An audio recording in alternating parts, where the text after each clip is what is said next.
Musyawarah Mufakat. Anggota kelompok 1. Alivia Rahma Sakinah, NIM L200190263. 2. Indah Setiarini, NIM L200190265. 3. Wahyu Agustina, NIM L200190266. 4. Lensia Septa Riani, NIM L200190267. 5. Via Iskarima, NIM L200199271. Assalamualaikum warahmatullahi wabarakatuh.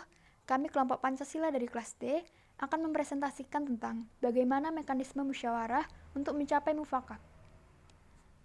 Seperti yang kita ketahui, saat ini musyawarah selalu dikaitkan dengan dunia politik demokrasi.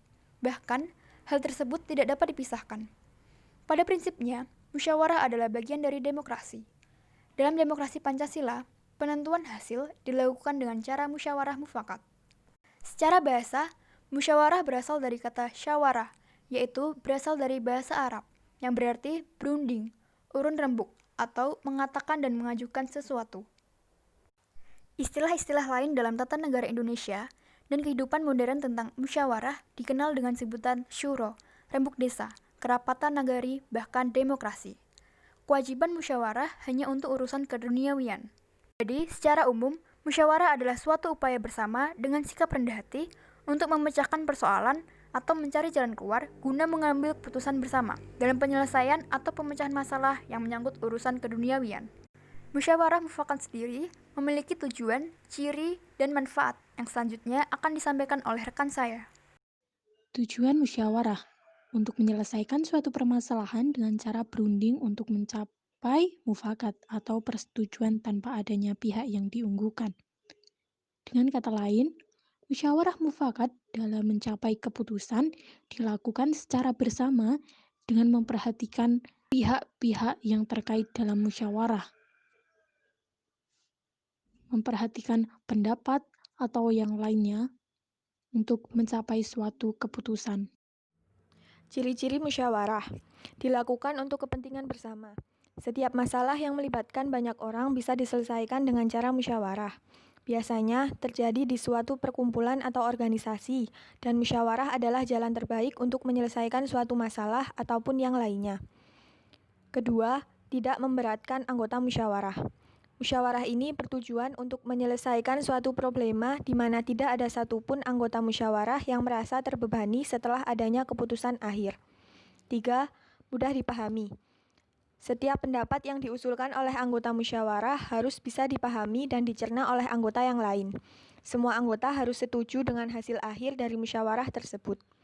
Keempat, bersumber dari hati nurani. Setiap orang yang mengikuti musyawarah harus menerima sebuah keputusan dengan hati nurani tanpa adanya ancaman ataupun paksaan. Setiap anggota memilih sesuai apa yang dia pilih, bukan hasutan dari orang lain.